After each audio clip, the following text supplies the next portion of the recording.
Today, we're going to explore the concept of a family constitution and the value that it brings to family business owners as it relates to not just the governance of their family business, but how to maintain harmony with the family and to be able to make some difficult decisions in a more efficient manner. Thanks for joining me. I'm Rob Ferguson, president of Ferguson Alliance, a boutique family advisory firm. As I think about a family constitution, I think of it in the terms of the Constitution of our country, of the United States. And the whole purpose for that Constitution was to help lay the groundwork of how the country was going to be governed. And interestingly enough, it has been surviving for centuries with our country. And so the Constitution for a family business has the exact same purpose. It's how is that business going to be governed? How are decisions going to be made? How are family members going to come in to the business and leave the business? And it is designed to last for centuries as well.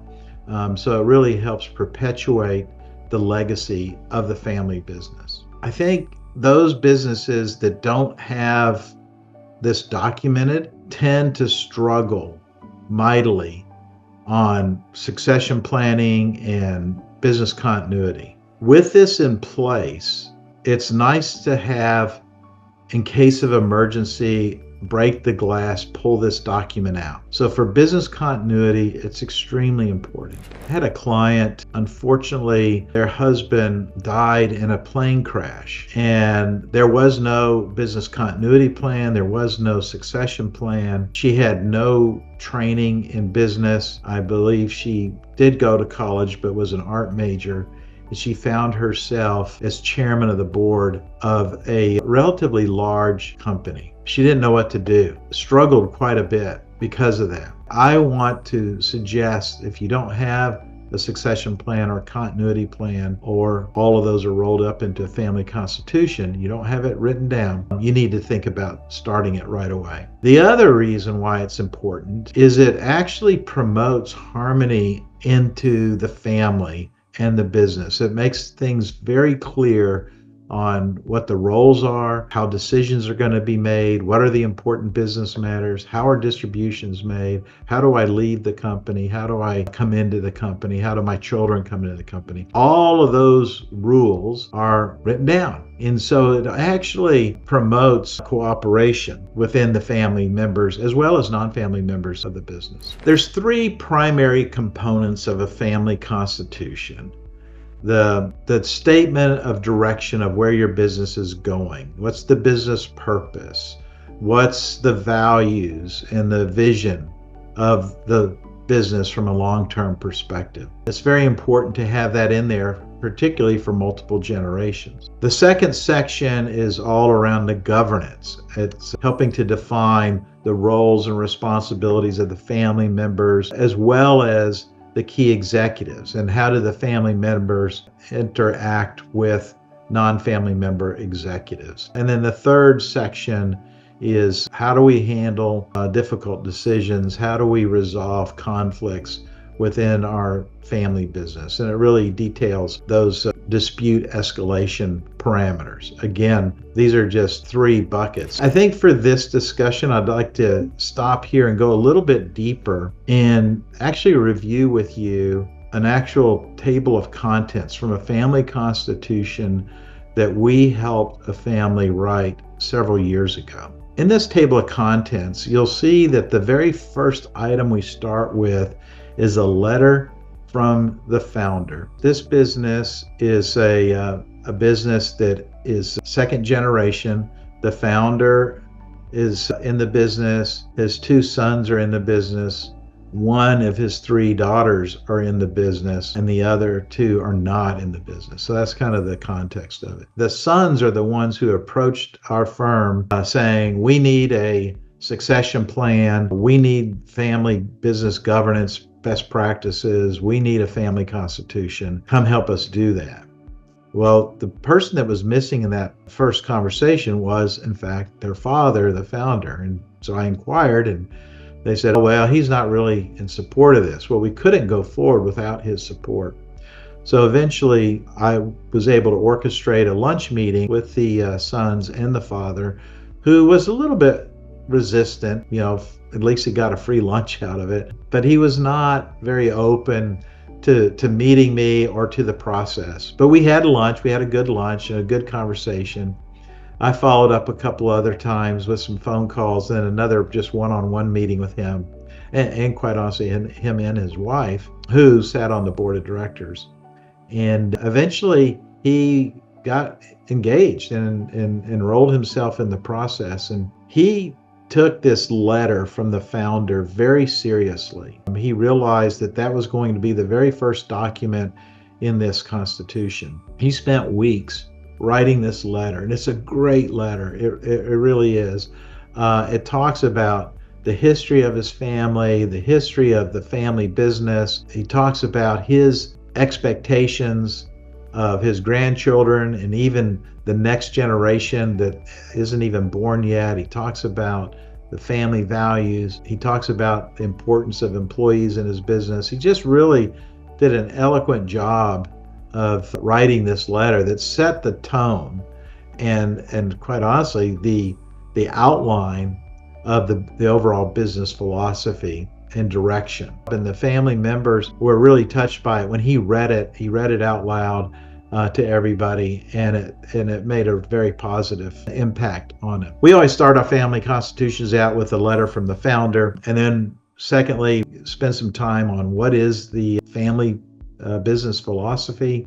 What's the statement of direction for the business? And this is where the purpose, the vision, the mission, the goals of the business, the strategic intent, that's where all that kind of comes together. And then there's a section around family values and which family values are actually being incorporated or integrated into the business and the business core values. We outline the decision-making philosophy. We articulate in clear and direct language what the important business decisions are and who owns those decisions, how voting is going to occur. We talk about how family members become employees, and that can be a very interesting discussion. The father and the brothers really wanted to level up the business acumen and education for any future family members coming in. So one of their requirements is that a family member needed to have some sort of an advanced degree in business. One of the sisters who wasn't working in the business was concerned about that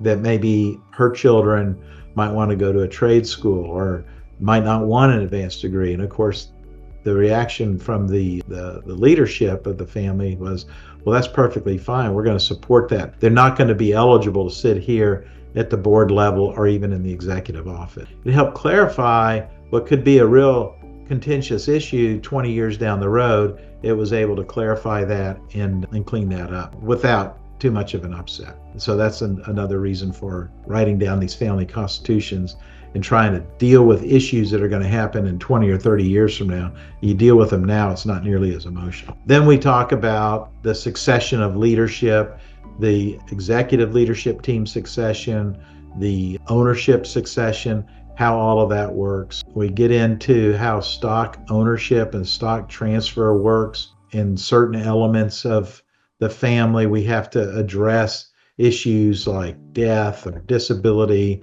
or what if the company goes bankrupt? How does all of that work?